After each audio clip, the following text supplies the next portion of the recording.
to UGC NET Success. Over here we discuss all the papers of UGC NET which came in the previous years for different subjects. And friends, in today's video we are going to discuss the UGC NET Law Exam paper of June 2023. So friends, if you are preparing for UGC NET and you want to clear the JRF, this channel will be very useful and will be very helpful for you in your preparation for UGC NET papers. And अगर आपको ये video अच्छी लगी हो तो जरूर like कीजिएगा, share कीजिएगा अपने फ्रेंड्स के साथ. And don't forget to subscribe the channel and while subscribing don't forget to press the bell icon so that you can get the notification of our upcoming video. So let's move on to the question paper. देखिए ये question IDs हैं जो कि लिखे हुए हैं वहाँ पर. जो एग्जाम पेपर है उसमें शफल था तो मैंने ये सारा जो है वहाँ से डाउनलोड करके और उसका पूरा एक सीक्वेंस वाइज कर दिया है इसको, ताकि आपको क्वेश्चंस में दिक्कत ना हो 1 2 3 देखने में. बिकॉज जो आंसर की आती है तो वो सीक्वेंस वाइज आती है, बट जो क्वेश्चन पेपर होता है सबका ऑब्वियसली सीक्वेंस वाइज नहीं होता है. तो मैंने यहाँ पर उसको सिंप्लीफाई कर दिया है. 1 to 100 क्वेश्चन हैं. तो इसमें देखिए जो 58 है, दिस इज जो सब्जेक्ट कोड है लॉ का, that is 58 in UGC net. और क्वेश्चन नंबर 001 हो जाएगा ये. अगर 100 क्वेश्चन है तो 58 100 ऐसे हो जाएगा. तो question number 1 is the theory of separation of powers is credited to Montesquieu. 3 is the answer. और ये कौन थे? एक फ्रेंच जूरिस्ट, जज एंड फिलोसफर थे. इनका बहुत लंबा नाम, बड़ा नाम है इनका, बट शॉर्ट फॉर्म में क्या बोलते हैं इनको? मोंटेस्क्यू. तो 3 इसका आंसर रहेगा. Next is question number 2. Who made the statement that jurisprudence is the study and systematic arrangement of the general principles of law. ये कहा था किसने? कीटन ने. 3 is the answer.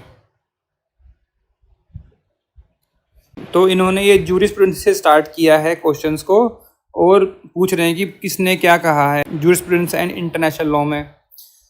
Next question है question number 3. International law or the law of nation is the name of the body of rules which according to the usual definition regulate the conduct of the states in their intercourse with one another.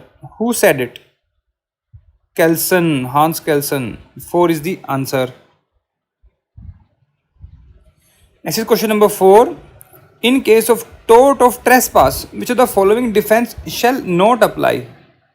जो trespass का tort है और जो defendant है वो defence लेना चाह रहा है, तो कौन सा डिफेंस को नहीं मिलेगा?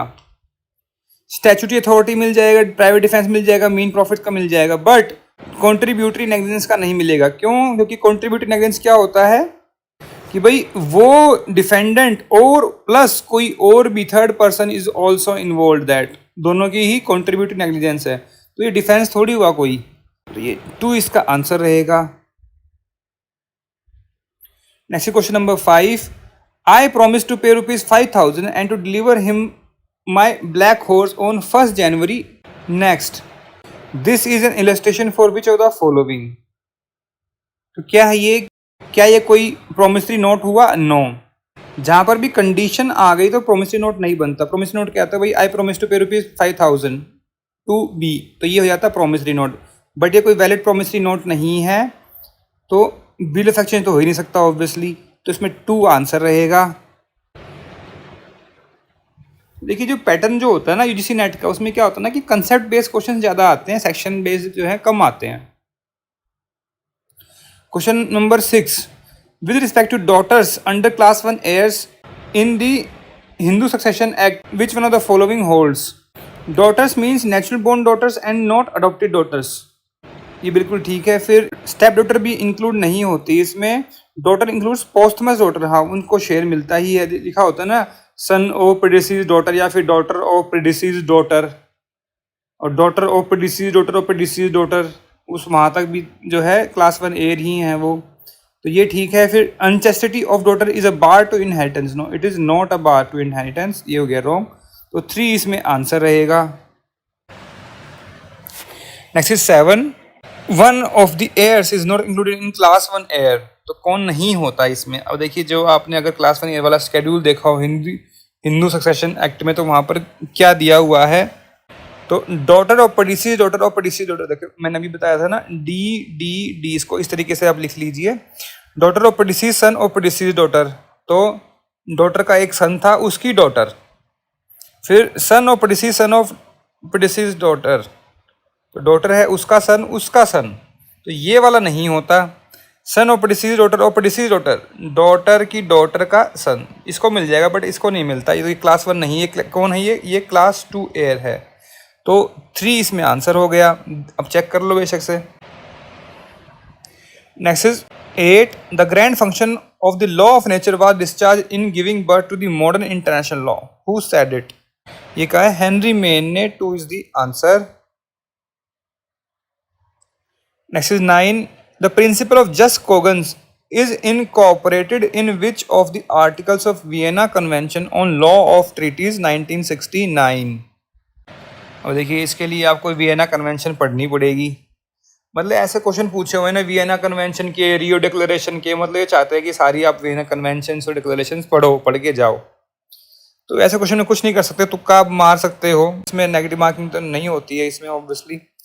3 इसका आंसर रहेगा। आर्टिकल 53 है इसमें।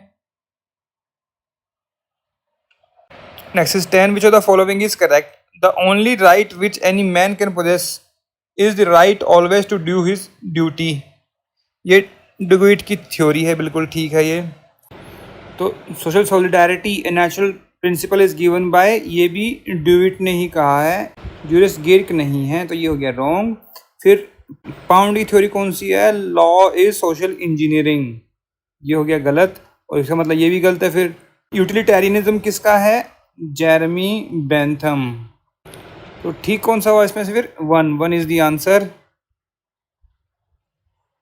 Next is 11, resale share rights in original copies under section 53A of the copyright act is not applicable to, किस पर एप्लीकेबल नहीं होता ये, पेंटिंग पर होता है, स्कल्पचर पर होता है, मैन्युस्क्रिप्ट्स पर होता है, सिनेमेटोग्राफिक फिल्म पर नहीं होता।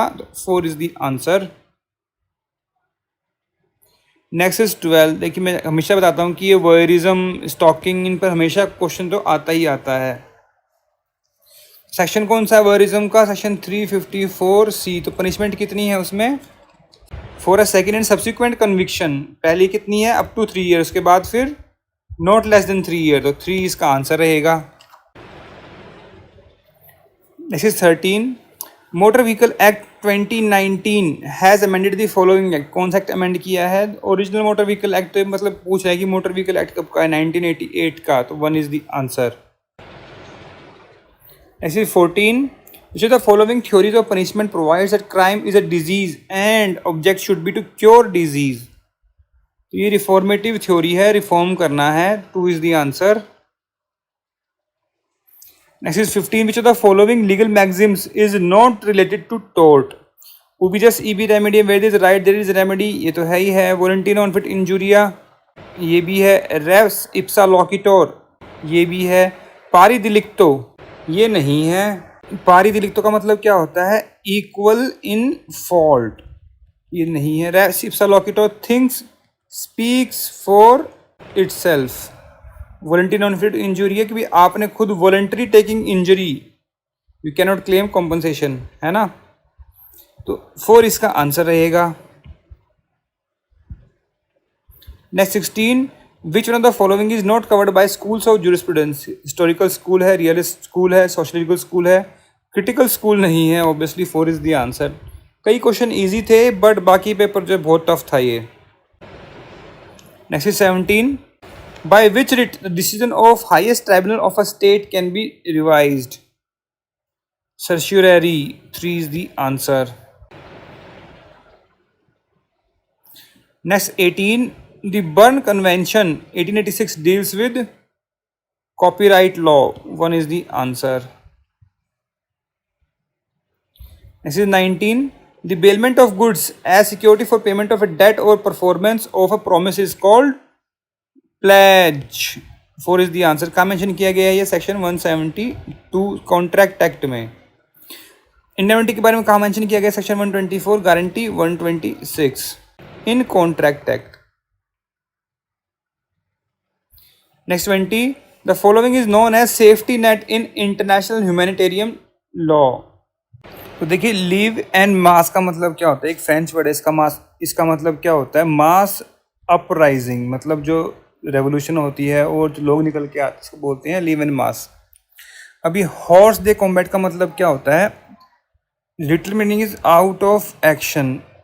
तो ये हॉर्स दे कॉम्बैट जो एक क्लॉज डाली जाती है, और ये जिनेवा कन्वेंशन जो है आपकी ऑन प्रिजनर्स ऑफ वॉर, उसमें आर्टिकल 3 में भी मेंशन है कि जो सोल्जर्स इंजर्ड हो गए हैं या फिर कैप्चर कर लिए गए हैं, उनके साथ आपने ह्यूमनली ट्रीट करना है, उनको इनह्यूमन बिहेवियर नहीं देना है। ठीक है। फिर हेनरी डुनैंत क्लॉज। हेनरी डुनैंत कौन थे? ये एक नोबल पीस प्राइज विनर थे 1901 में। He was from Switzerland and he was also the founder of red cross. जो रेड क्रॉस सोसाइटी है, he was founded by him only. And इनके ही एफर्ट से ये जिनेवा कन्वेंशन है ये आई थी। और जिनेवा कन्वेंशन इसीलिए बोलते कि इन्होंने इस इनिशिएटिव लिया था इसका। अब ये मार्टेन्स क्लॉज क्या कहती है कि भाई अगर कोई कन्वेंशन नहीं है on humanitarian act in Wars on land, तो ये मार्टेन्स क्लॉज जो है अप्लाई होती है। This clause is in preamble of Hague piece conference 2 1899। और ये किसके नाम पर है? इनका नाम था फ्राइडरिक मार्टेन्स, और ये कहाँ के थे? He was from Russia. तो इसका आंसर क्या रहेगा? 4 is the answer. Next is 21 the Estrada doctrine. देखिए जो मैंने वीडियो बनाई हुई है इंटरनेशनल लॉ की, वहाँ पर ये एस्ट्राडा के बारे में कई क्वेश्चंस आए हुए हैं। और आई थिंक लास्ट टाइम पूछा गया था कि एस्ट्राडा ये टर्म कहाँ से ली गई है, मतलब कौन सी लैंग्वेज की टर्म है। This is a Spanish term. अब यहाँ question the Estrada doctrine was propounded bye Estrada who was. कौन थे एस्ट्राडा? अब स्पेनिश टर्म है, इसका मतलब क्या? फॉरेन मिनिस्टर ऑफ स्पेन थे। तो फ्रांस और माल्टा तो होगा नहीं। अब स्पेन और मैक्सिको बच गया। अब सोचेंगे मैक्सिको कैसे? मैक्सिको देखिए जो मेन लैंग्वेज है मैक्सिको में दैट इज स्पेनिश। जो स्पेनिश कॉन्क्विस्टाडोर्स जो गए थे मैक्सिको में, उनके द्वारा ही तो मैक्सिको बसाया गया है। उससे पहले तो नेटिव मैक्सिकन्स थे, जो कि नेटिव लैंग्वेजेस थी, अब तो जो लुप्त हो चुकी हैं। तो Estrada was the foreign ministry of Mexico. 3 is the answer. Next is 22. With respect to muta marriage amongst Muslim, which of the following are correct? Spouse have no right of mutual inheritance even if one of the spouse dies when if muta is subsisting. तो ये बिल्कुल ठीक है।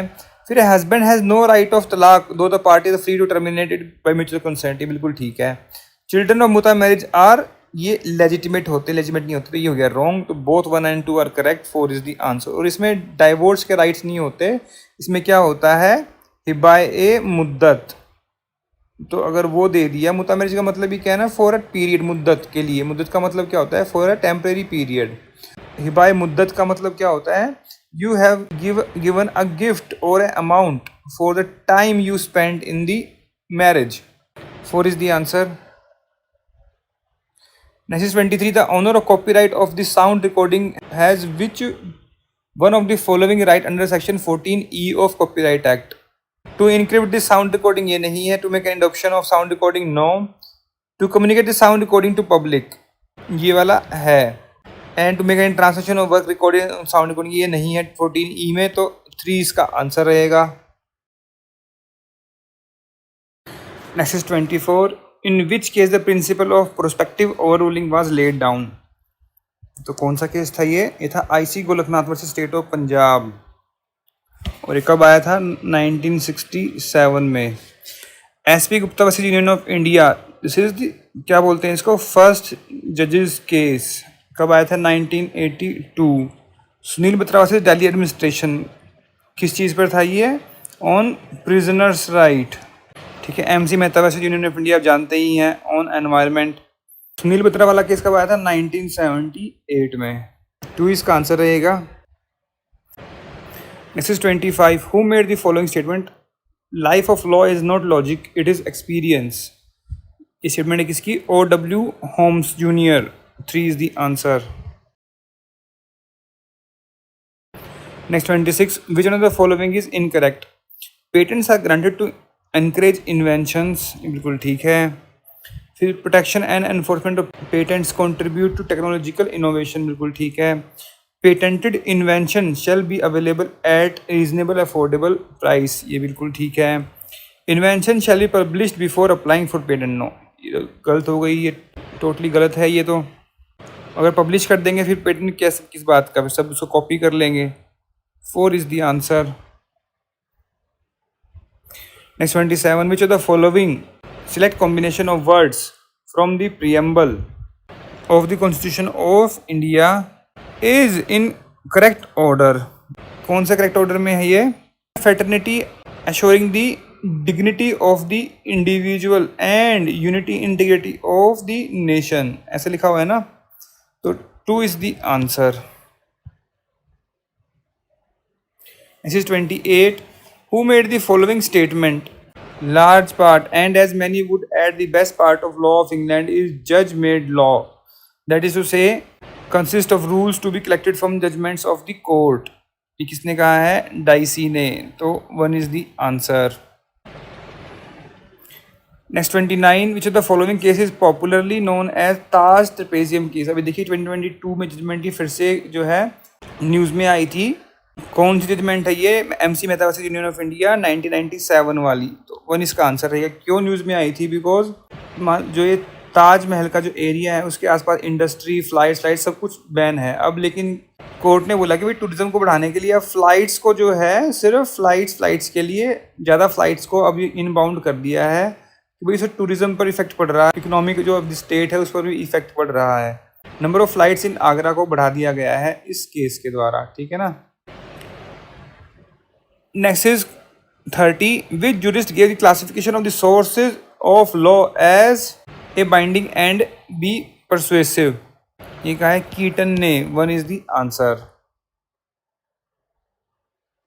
Next 31, according to article 80 of the constitution of India the representatives of each state in the council of state are elected by, कौन elect करता है? Elected members of legislative assembly of the state in accordance with the system proportional representation by means of single transferable vote. Elected member है वही करेंगे, या all the members नहीं होता, तो 3 इज द आंसर.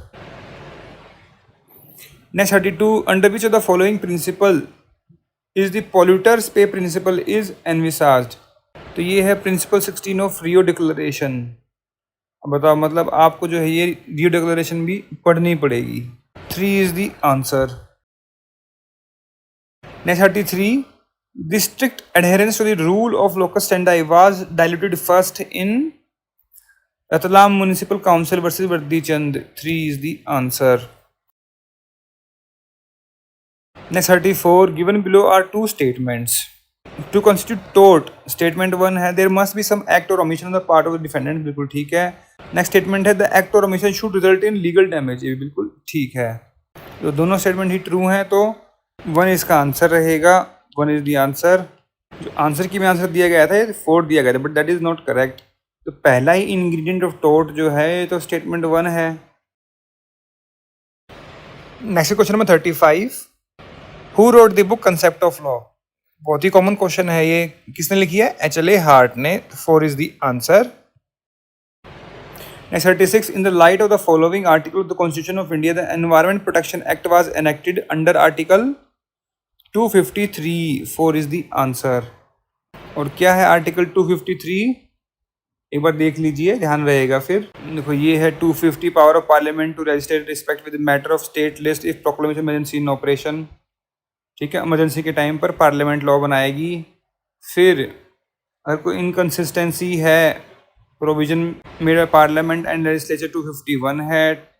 और 252 क्या है? Power of parliament to legislate for 2 और more states by concern adoption such legislation by any other state. And this is 253, legislation for giving effect to international agreement. तो agreements, तो ये जो Stockholm conference हुई थी उस पर जो है ये एनवायरनमेंट एक्ट, ये एयर पोल्यूशन एक्ट, ये सब आए थे. Air pollution, water pollution act. तो इसका मतलब क्या हुआ? आर्टिकल 253 इसका आंसर रहेगा. Next 37, in the following cases supreme court observe that the noise pollution can not be tolerated even if such noise was direct result of and was connected with religious activities. तो ये था church of God gospel, church of God full gospel in India versus KKR Majestic Colony Welfare Association. 3 is the answer. Next 38. Which of the following schedule of National Green Tribunal Act provides for the heads of the compensation? अब इसके लिए देखिए national green tribunal act, तो ये है schedule 2 is the answer. देखिए इस act में 3 शेड्यूल हैं, 1, 2 एंड 3।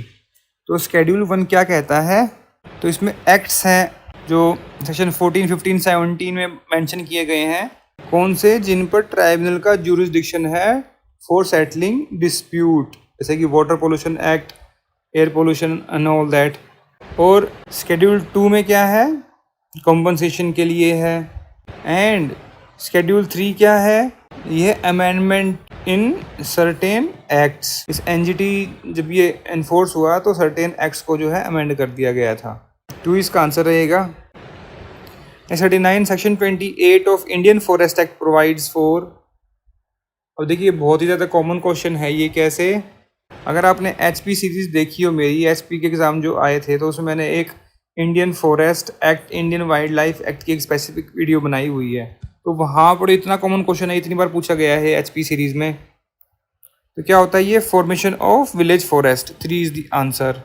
देखिए 3 टाइप के फॉरेस्ट होते हैं वहाँ पर, कौन कौन से, village forest, reserve forest and protected forest. ठीक है, तो प्रोटेक्टेड फॉरेस्ट कितने में है, यहाँ एरिया लिखा हुआ है, बट फॉरेस्ट कितने में, 29 में। रिजर्व फॉरेस्ट ये है power to reserve forest section 3। Power of settlement officer ये कहाँ मेंशन किया गया है, ये सेक्शन 8 में ऑफ इंडियन फॉरेस्ट एक्ट। 3 इसका आंसर रहेगा।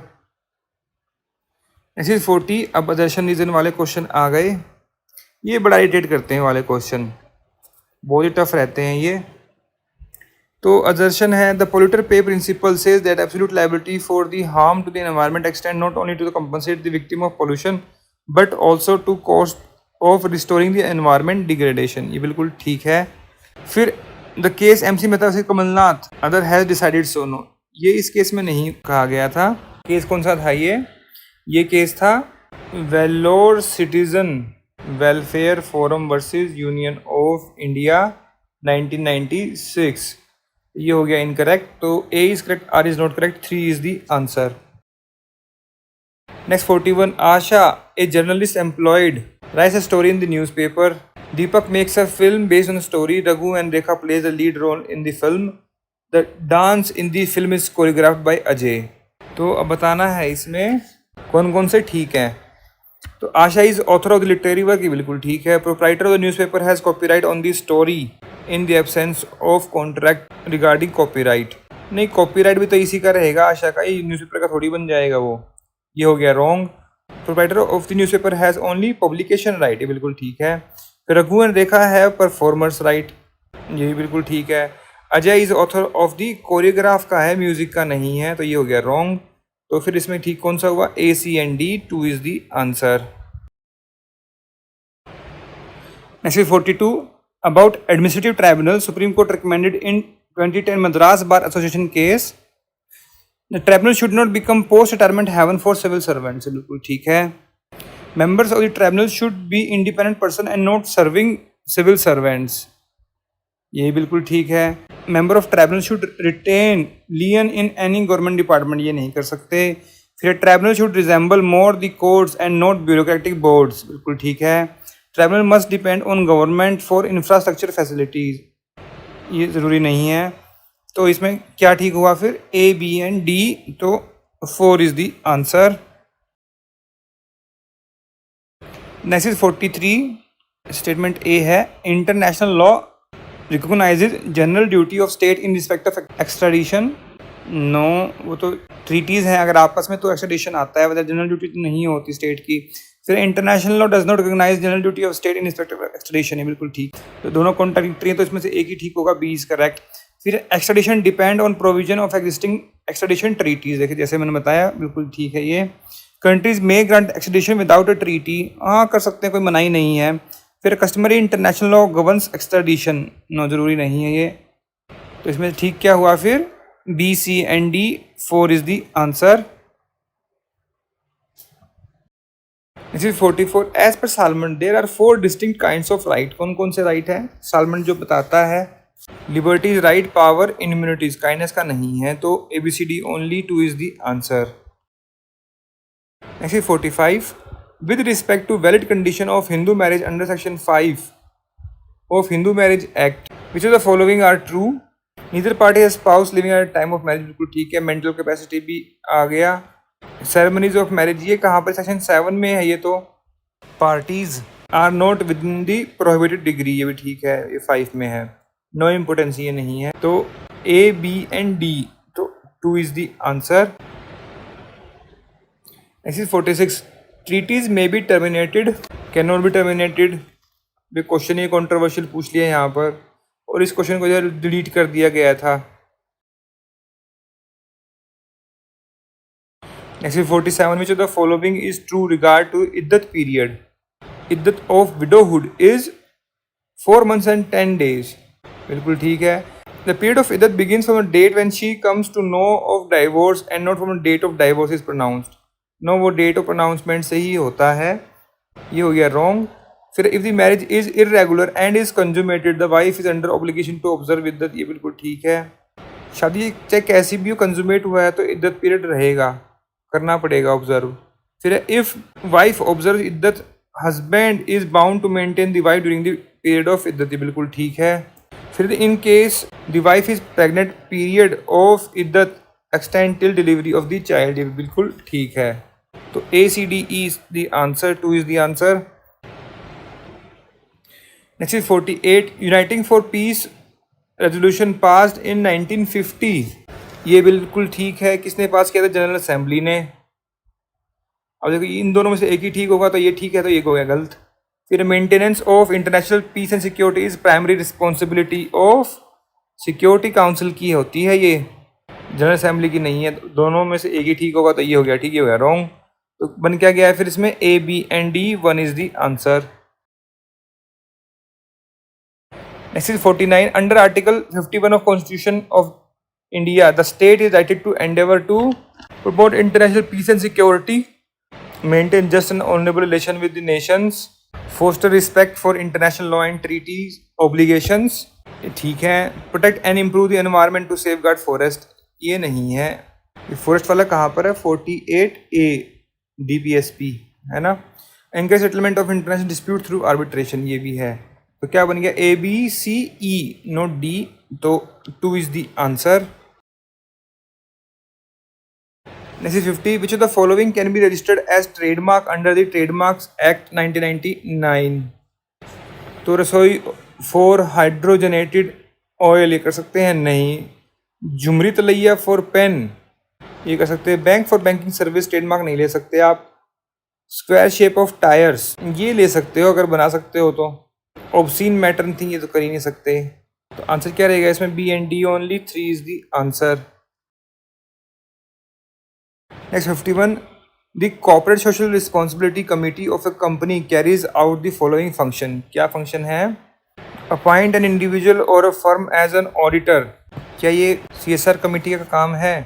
नहीं, ये नहीं है। रिकमेंड CSR पॉलिसी, ये काम है। फिर recommend the amount of expenditure, ये भी है। फिर to inspect the books of account during business hour, no, ये नहीं है। To monitor CSR policy of the company, ये है। तो क्या बन गया? BCE, 3 is the answer. और ये कहाँ मेंशन किया गया है? सेक्शन 135 ऑफ कंपनीज एक्ट में। Next is 52, in order to convert a proposal into promised acceptance must be absolute and unqualified and expressed in some usual or reasonable manner, तो क्या बन गया? A, B and E, 3 is the answer। कहाँ mention किया गया है? Section 7 of contract act में। Next 53, अब रीजन है the criminal law amendment act 2013 was result of public outrage, ये बिल्कुल ठीक है। Society forces the law to accept the change, ये बिल्कुल ठीक है। तो both are correct and R is the correct explanation of A, 1 is the answer. Next 54, assertion reason है right to pollution free air and clean water are attributes of the rights of a dignified life, ये बिल्कुल ठीक है। Reason है इसका the rights are basic elements that sustain the life, ये बिल्कुल ठीक है। और इसकी एक्सप्लेनेशन भी है ये, तो 1 is the answer. correct explanation of A. Next 55. For state legislature, the constitutional provision for special address of the governor is in Article 176. बिल्कुल ठीक है. फिर है the constitutional provision for oath and affirmation of members is in 109. 109 में नहीं है ये. 109 में क्या है? Special procedure in respect to money bill, ये प्रोवाइड किया गया सेक्शन 188 में. और बाय गवर्नर कहाँ पर है? 99 में. फिर ये स्पेशल प्रोसीजर जो मनी बिल वाला इन स्टेट लेजिस्लेचर ये है 198 में. बिल्कुल ठीक है. फिर for state legislature provision as to introduction and passing of bill is given in 196. ये बिल्कुल ठीक है. With disqualification of membership are given in 190. No, ये 191 में है. 190 में क्या है? Vacation of seats. तो A, C and D are correct. 4 is the answer.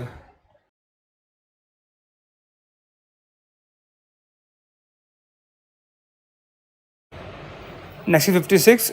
The following fall under Chapter 4 General Exceptions of IPC. Act done by a person bound or by mistake of fact believing himself to be bound by law. बिल्कुल ठीक है ये. This is section 76. फिर act of judge when acting judicially. This is 77 IPC. फिर omission to assist public servant when bound by law to give assistance. This is an offence and not an exception. फिर intentional resistance or obstruction by a person to his lawful apprehension. This is also an offence. फिर accident in doing a lawful act. This is section 80. तो क्या बन गया इसमें फिर? A, B and E. 4 is the answer. Next is 57. Recognition de jure is final and once given cannot be withdrawn. ये बिल्कुल ठीक है. फिर recognition de jure is not final. तो ये तो contradictory हो गया. ये ठीक है, तो ये wrong हो गया. फिर de facto recognition may be withdrawn. ये बिल्कुल ठीक है. फिर withdrawal of recognition by state because that state has ceased to be state. No, ये कोई ज़रूरी नहीं है. कोई स्टेट अगर स्टेट नहीं रही दूसरी स्टेट आ जाएगी. फिर retroactive recognition of a new government does not invalidate the acts of previous D jure government. ये बिल्कुल ठीक है. तो क्या बन गया इसमें? A, C and E. 1 is the answer. Next is 58. Article 2(4) of UN Charter contains the proposition of the unilateral use of force or threat theory by states in their international relation. ये बिल्कुल ठीक है. There are no exception to the above. No, there is exception. फिर है C. UN Charter makes exception to Article 2(4) in individual and collective self-defense in Article 51. ये बिल्कुल ठीक है. तो ये तो इसका exception हो गया. फिर है state may use or encourage the use of economic and political measures to coerce another state. No, ये wrong है. कुछ कोई use नहीं कर सकते coerce करने के लिए. फिर है state have duty to refrain from propaganda for war of aggression. ये बिल्कुल ठीक है. रेफ्रेन करना मतलब दूर रहना उससे. तो क्या ठीक हो गया इसमें? A, C and E. Again 3 is the answer. Next 59. The preamble of UN Charter says we the people of the United Nation. We the peoples of the United Nation. ये वाला करेक्ट है. ये देखिए, ये है चार्टर. देखिए लिखा हुआ we the peoples of united nation. We the people नहीं है. और अगर अब ये क्वेश्चन आ जाए कि भी इंडिया वाले में क्या लिखा हुआ? वी द पीपल लिखा है, वी द पीपल्स लिखा हुआ है. तो देखिए ये इंडिया कॉन्स्टिट्यूशन क्या लिखा हुआ? We the people of India, not peoples of India. तो ये फ़र्क है. अब दोनों एक कॉन्ट्राडिक्टरी हैं, तो वैसे इन दोनों में से एक ही ठीक होगा. तो ये हो गया रॉन्ग, क्योंकि पीपल्स है, मैंने बताया. फिर maintenance of international peace and security is the primary responsibility of security council. अब दोनों इनमें से भी कॉन्ट्राडिक्टरी है, तो एक ही ठीक होगा. तो सिक्योरिटी काउंसिल वाला ठीक है, ये हो गया रॉन्ग. और तीसरा भी जो है कॉन्ट्राडिक्टरी है, ये भी नहीं होगा. तो आंसर क्या रहेगा इसका? क्या पूछा हुआ है? Most appropriate. तो फिर A and C is the answer. 2 is the answer. Next 60. International bank of reconstruction and development IBRD is also called as world bank. बिल्कुल ठीक है. फिर है IBRD is also called monetary fund. No, ये गलत हो गया.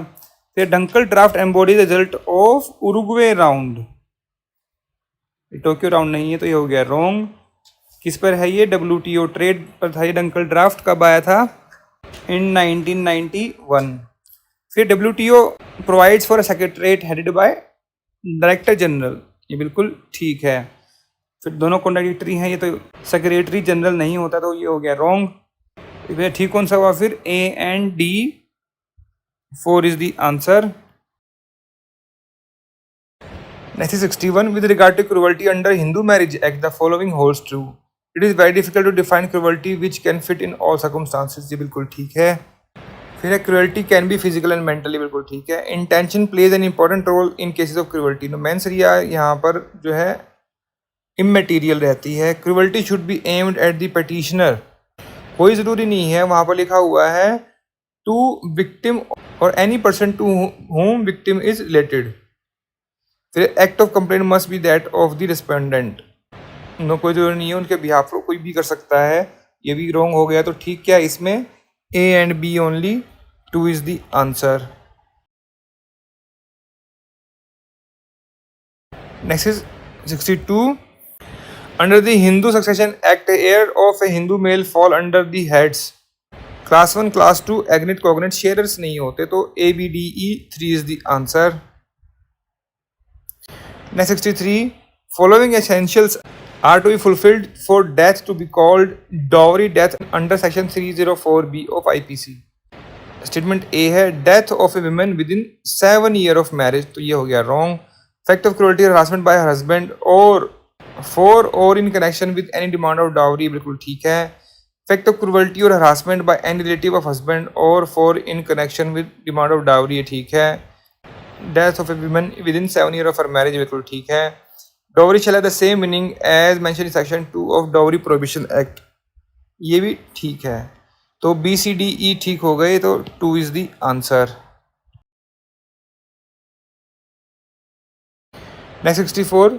Constitutional remedies include extraordinary remedies under article 32 and 226, बिल्कुल ठीक है। अपील टू सुप्रीम कोर्ट, नहीं ये नहीं, कॉन्स्टिट्यूशनल के लिए तो यहीं पर जाएंगे। अपील टू सुप्रीम कोर्ट, हाँ ये कर सकते हैं। Appeal to high court, no. Appeal to high court 139 139 A में नहीं है। फिर transfer of cases of supreme court under article 139 B, no. फिर एडवाइस जुडिशन अंडर 143, ये बिल्कुल ठीक है। तो आंसर क्या रहेगा इसका? A B and E only, 2 is the answer. Next is 65. Which of the following are fundamental rights? Right not to remain employed, ये फंडामेंटल राइट है, no. Right not to remain uneducated, मतलब educate रहने का right, right to education article 21A। तो right not to remain unmarried, देखिए ये fundamental right नहीं है, but this is a legal right, है ना। Right to remain married. तो right not to be killed without trial, ये बिल्कुल ठीक है, ट्रायल तो होना ही चाहिए। फिर right not to change religion, ये भी है। तो B D and E, 1 is the answer. अब लिस्ट मैच करनी है, और देखिए मैं कहता हूँ कि ये क्वेश्चन जो डिलीट होना चाहिए था, बट डिलीट किया नहीं गया। अब ये सेक्शन कौन सा एक्ट? अब एक तरीके से मान लो आपने पढ़ रखा है, तो obviously this is a contract act, आप आइडिया लगा सकते हैं, बट मेंशन नहीं किया गया कहीं भी। चलिए कोई बात नहीं। साउंडनेस ऑफ माइंड के बारे में कहाँ पर बात की गई? सेक्शन 12 में। फ्रॉड कहाँ पर? 17, free consent 14, competency to contract 11 में। तो क्या बन गया इसका? 2413, ये रहा, 2 इज द आंसर। फिर से मैच करना है। अब ये equal justice free legal aid article 39A है। फिर प्रमोशन कोऑपरेटिव सोसाइटी 43B है। कई बार मैंने डिस्कस किया है ये। अगर आप कॉन्स्टिट्यूशन की वीडियो देखेंगे ना, जो मैंने बनाई हुई है particular subject wise video of the questions of UGC net, तो वहां पर आपको ये क्वेश्चन बहुत बार मिल जाएगा। लिविंग वेजेस फॉर वर्कर 43 है, यूनिफॉर्म सिविल कोड 44 है। तो क्या बन गया इसका? ए का 1, बी का 3, सी का 2, डी का 4, 3 इज द आंसर। नेक्स्ट 68। अब ये केसेस को मैच करना है, कौन सा किस पर क्या केस था ये। तो ये ईस्टर्न बुक कंपनी वाला केस किस पर था? ये मिनिमम क्रिएटिविटी टेस्ट पर। Bayer corporation versus union of India, ये है कंपल्सरी लाइसेंस फॉर पेटेंट पर। R G Anand versus deluxe films, ये है आइडिया एक्सप्रेशन डाइकोटोमी पर। तो 1 हो गया इसका। फिर V R Dongre versus Whirlpool corporation prior user test, तो क्या बन गया इसका 2413, 2 इज द आंसर।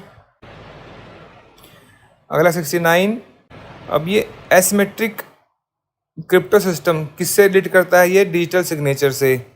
तो ए का 4 हो गया, देखिए ए का 4 देखिए 3 में है, इसका मतलब ये मतलब बिल्कुल ठीक है ए का 4 आपका। अगर एसिमेट्रिक क्रिप्टो देखेंगे तो मतलब क्या है, कुछ ना कुछ इलेक्ट्रॉनिक्स से रिलेटेड है ये, है कि नहीं। रोम कन्वेंशन किस पर है, नेबरिंग राइट्स पर। पेरिस कन्वेंशन 1883 इंडस्ट्रियल प्रॉपर्टी पर। एंड मैड्रिड प्रोटोकॉल ट्रेडमार्क पर है। तो क्या बन गया इसका 4123, 3 is the answer. Next 70, rule of speciality किससे रिलेटेड करता है ये, एक्सट्रेडिशन से। पैकेट हबाना केस किससे रिलेटेड है ये, importance of the work of jurist. Barcelona traction case किससे रिलेट करता है ये, equity injustice. Nicaragua source of international law are not hierarchical but complementary and inter. तो क्या बन गया इसका 2143, 1 is the answer. Next 71, Kyoto protocol treaty on climate change 1997 में आई थी, है ना। फिर international convention on the protection of the right of all migrants and members of their families came in year 1990। फिर सार्क अकॉर्ड, फिर है SAARC accord on extradition 1987। WTO came into force in 1995। तो क्या बन गया इसका 2341, 1 इज द आंसर। नेक्स्ट 72, अब ये सेक्शंस हैं हिंदू मैरिज एक्ट के। अब देखिए ये यहाँ पर भी तो लिख दिया इन्होंने, वहाँ पर लिख देते तो मतलब क्लियर हो जाता, बट ठीक है। फिर restriction of conjugal right section कौन सा है, 9। जुडिशियल सेपरेशन 10 है। No petition for divorce within 1 year of marriage section 14 है। वर्डेबल मैरिज 12 है। तो क्या बन गया इसका 3142, और 3142 ये रहा, 2 is the answer. Next 73, match करना है केसेस को, किससे रिलेट करता है, स्टेट और राजस्थान वर्सेस जी चंदा किस पर है ये, पिथ एंड सब्सटेंस पर। KT Muppil Nair versus state of Kerala colourable legislation पर। ON Mahendra versus bar council of Maharashtra ये है हारमोनियस कंस्ट्रक्शन पर। M Karunanidhi versus union of India repugnancy पर। तो क्या बन गया इसका 1243, 2 इज द आंसर। नेक्स्ट 74, अभी टोर्ट के केसेस मैच करने हैं। रूल ऑफ स्ट्रिक्ट लायबिलिटी कौन से केस से आया था, रेलैंड वर्सेस फ्लेचर से। Publication of defamatory statement, this is slander. फिर है defamatory representation made in some permanent form, libel. Vis major is act of God. क्या बन गया 2143 again, 3 is the answer. Next 75 question है Hindu minority and guardianship act से। तो natural guardians of Hindu minor कहाँ provide किया गया है, सेक्शन 6 में। पावर्स है उसकी 8 में। 9 में क्या टेस्टामेंट्री गार्जियन उसकी पावर है। फिर welfare of child to be paramount consideration section 13 है। कुछ आता हो ना आता हो, नेचुरल गार्जियन 6 में और पैरामाउंट कंसिडरेशन 13 में, ये जरूर पता होना चाहिए। तो आंसर क्या बन गया इसका 3124, 2 is the answer. Next 76, SP Gupta versus union of India, बोलते ना फर्स्ट जजेस केस कब आया था 1982। सकलचंद सेठ वर्सेस यूनियन ऑफ इंडिया 1976 की जजमेंट है ये। फिर स्पेशल रेफरेंस नंबर 1 ऑफ 1998 में डिसाइड हुआ केस ये। Supreme court advocate on record association versus union of India 1993 की जजमेंट है। किससे रिलेटेड है सारी जजमेंट से, judgement on appointment and transfer of जजेस। तो ये बनेगा BADC, 2 is the answer. Next 77, अब फिर से क्रोनोलॉजिकल ऑर्डर बताना है। ट्रीटी ऑफ वेस्टफीलिया कब आई थी, 1648 में। फिर है कैलोग ब्रियन पैक्ट 1928। फिर बर्सल कॉन्फ्रेंस किस पर थी ये, लीग अगेंस्ट इंपीरियलिज्म 1927। फिर convention on status of refugee 1951। Geneva convention है ये भी। फिर Montevideo convention 1933 on right of duties of states. तो क्या बन गया इसका? ACBED 4 is the answer. Next 78, फिर से क्रोनोलॉजिकल ऑर्डर बताना है। ये फिशरी जुडिक्शन मेरिट केस, देखिए जो ये फिशरी जुडिक्शन केस हैं काफ़ी सारे हैं ये, बट ये मेरिट केस पूछ रहे हैं। कौन सा था ये? जर्मनी वर्सेस आइसलैंड 1974 का डिसीजन है ICJ का, इंटरनेशनल कोर्ट ऑफ जस्टिस का। फिर island of Palmas arbitration case, ये परमानेंट कोर्ट ऑफ आर्बिट्रेशन का जजमेंट है इन Netherland versus USA, decided in 1928। फिर न्यूरमबर्ग जजमेंट, न्यूरमबर्ग ट्रायल है 1945 से 46 तक चली थी, तो 1946 में डिसाइड हुआ था ये।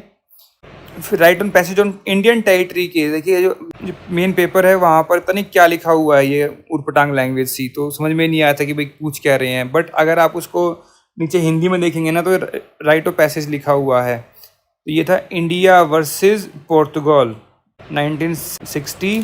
फिर SS lotus case France versus Turkey 1927। तो क्या बन गया इसका?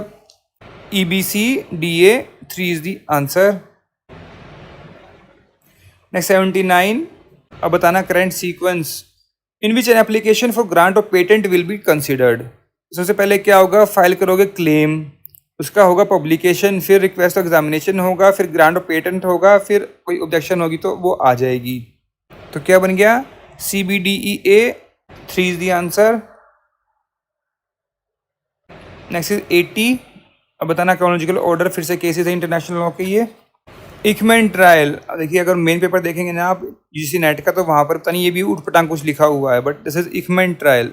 इकमैन कौन था? एडोल्फ इकमैन, ये एक जर्मनी नाजी था जिसने कि बहुत सारे जूइश जो है वो मार दिए थे। तो ये जब ये जर्मनी केस हार गया उसके बाद ये अर्जेंटीना भाग गया था, पर वहाँ से जो इजरायली कुछ लोग थे वहाँ पर एजेंट्स जो थे वो उसको पकड़ के इजराइल ले आए किसी न किसी तरीके से। तो डिसाइड हुआ था ये 1961 में और इसको फांसी दे दी गई थी वहाँ पर।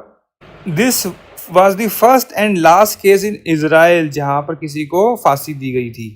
फिर है एंग्लो नॉर्वेजियन फिशरीज केस, ये है UK वर्सेस नॉर्वे, डिसाइड हुआ था 1951 में। फिर ये Anglo Iranian company case UK versus Iran 1952। फिर है Chorzow factory case Germany versus Poland, decide हुआ था 1928 में। Permanent court of international justice की जजमेंट थी ये। वेस्टर्न सहारा केस, ये एडवाइजरी ओपिनियन है ICJ का 1975 का। क्यों बता रहा हूँ ये दोनों? बिकॉज कई बार पूछ लेते हैं कि भाई ये कौन सा किसका जजमेंट है, ICJ का है या नहीं है, या फिर एडवाइजरी ओपिनियन वाला केस कौन सा है। तो सबसे पहले कौन सा आया इसमें? फिर D, तो देखो सारे ही D हैं। उसके बाद फिर BCAE 2 is the answer. 81, arrange the expiry of the term of copyright in ascending order in following case. तो ये केस कुछ उन्होंने उलपटांग बनाया था, इस क्वेश्चन को जो है ड्रॉप कर दिया गया, डिलीट कर दिया गया। Next is 82, matters cover under list 1 of schedule 7। Schedule 7 में क्या है? लिस्ट है, और लिस्ट 1 क्या है? Union list. तो उसके मैटर्स पूछे हुए हैं यहाँ पर। तो फॉरेन लोन यूनियन ने देखना है, पब्लिक हेल्थ स्टेट देख सकती है, एटॉमिक यूनियन ने देखना है, पब्लिक ऑर्डर स्टेट देख सकती है, इंश्योरेंस ये यूनियन का है। तो मतलब लिस्ट 1 में कौन कौन से हो गए? ACNE 2 is the answer. अगर एंट्री की बात करें तो फॉरेन लोन की एंट्री कहाँ है लिस्ट 1 में? एंट्री 37 है ये। इंश्योरेंस है 47, एटॉमिक एनर्जी है एंट्री 6, और पब्लिक हेल्थ ये स्टेट लिस्ट जो है लिस्ट 2 वहाँ पर है एंट्री 6, पब्लिक ऑर्डर एंट्री 1 इन स्टेट लिस्ट 2 इसका आंसर रहेगा। Next 83, under article 15 of constitution the special provision can be made about women and children. Yes, ये है आर्टिकल 15 का क्लॉज 3, शेड्यूल्ड ट्राइब्स, ये सोशली एंड इकोनॉमिकली बैकवर्ड, ये तीनों किस में आ गए? क्लॉज 4 में। तो क्या बन गया इसका ABCD, और वो ऑप्शंस में ही नहीं है। तो ये क्वेश्चन भी जो है डिलीट होना चाहिए था, पर किया नहीं। कोई अगर इनिशिएटिव ले ना यहाँ पर रिट लगाने का अगेंस्ट UGC, तो कई क्वेश्चन जो हैं गलत निकलेंगे और हो सकता है कि मार्क्स ही बढ़ जाएं आप लोगों के। किसी का अगर GRF रहता हो वो GRF हो जाए उसका। Exercise 84, indicate the chronological order of the following. अब बताना है फिर से क्रोनोलॉजिकल ऑर्डर। जीनोसाइड कन्वेंशन कब हुई थी? 1948। Warsaw pact 1955। Montreal convention of hijacking 1971। Convention of the rights of the child 1989। Vienna convention on diplomatic relations 1961। तो क्या बन गया इसका? ABECD 3 is the answer. 85, assertion reason है law may be unjust though being opposed to the divine good.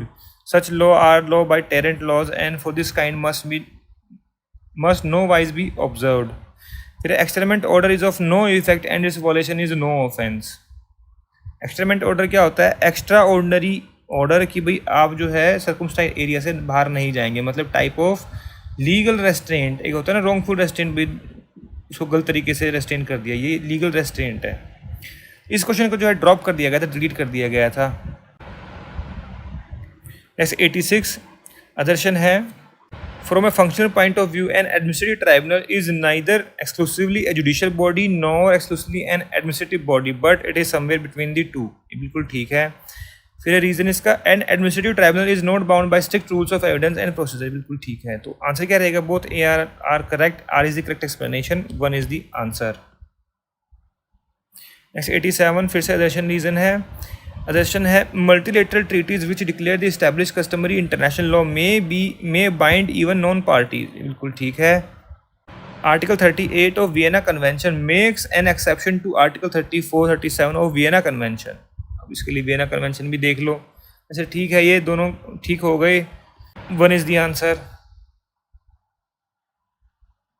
Next 88, अदर्शन है Mr. X hands over a machine to Y, a common carrier, to deliver without delay to the mill of Mr. X. Y unreasonably delay the delivery of machine despite being informed that the mill is locked due to the lack of machine. As a consequence, Mr. X lost the government contract.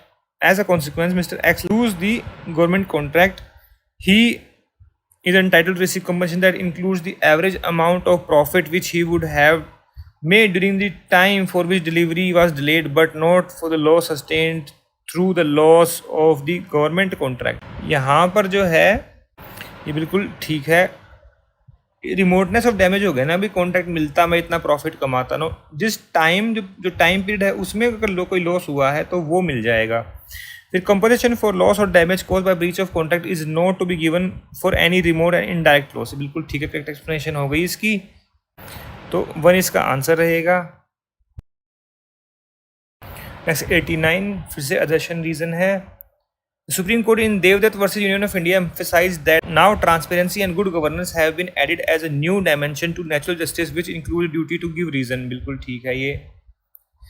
फिर है reason reassured that direction has been exercised by decision maker on relevant ground and by disregarding extraneous consideration। ये बिल्कुल ठीक है, तो correct explanation हो गई, 1 is the answer.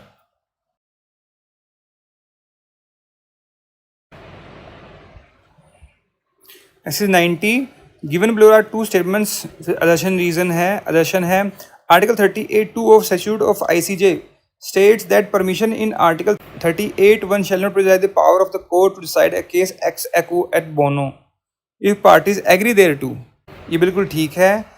फिर ex equo et bono enable the court to decide upon consideration of fair dealing and good faith which may be independent or even contrary to law। बिल्कुल ठीक है, तो इसकी explanation हो गई। तो both are true, R is the correct explanation of A, 1 is the answer।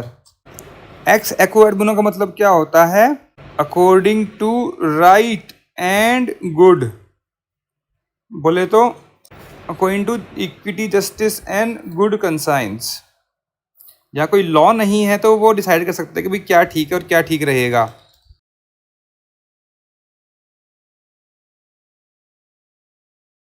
अब ये 91 से स्टार्ट हो गया पैसेज। तो ये पैसेज है, आप इसको पॉज करके पढ़ सकते हैं। देखिए ये लिया गया है इंदिरा गांधी वर्सेस राज नारायण वाले केस से 1975 सुप्रीम कोर्ट। तो आप इसको पॉज कीजिए, पढ़ लीजिए। क्वेश्चन नंबर 91 है, under what circumstances power should be exercised arbitrarily. Under no circumstances obviously arbitrary कर ही नहीं सकते, तो 3 इसका आंसर रहेगा। Next 92, rule of law implies that no one is above law. 1 is the answer. Next 93, rule of law is negation of arbitrariness है या फिर अप्रूवल है। देखिए अप्रूवल तो मैंने यहाँ पर कर दिया। कई जगह क्या है ना कि जो ओरिजिनल पेपर है वो वहाँ पर बहुत सारी स्पेलिंग और वैसी मिस्टेक्स हैं कि भाई पूरा वर्ड का वर्ड ही गलत कर रखा है। जैसे वो इकमेन ट्रायल वाला है ना, यहाँ पर ऑप्सोमल लिख रखा था, तो that is approval of arbitrariness. Because अब हिंदी पढ़ेंगे तो वहाँ लिखा हुआ है अनुमोदन, तो इसका मतलब क्या होता है अप्रूवल। सिंपल नेगेशन या वायलेशन, यह है negation of arbitrariness. 1 is the answer. Next 94, specific positive content of rule of law is must be complied with. 1 is the answer. Next 95, rule of law notion is extended to secure fair dealing by state in limited activities, all activities. 2 is the answer. अभी next paragraph है 96 to 100, आप इसको भी pause करके पढ़ सकते हैं। ये केस है SP Gupta versus president of India and others 1981 supreme court. वहाँ से ये पैराग्राफ लिया गया है, पब्लिक इंटरेस्ट लिटिगेशन पर है ये। आप इसको पढ़ लीजिए।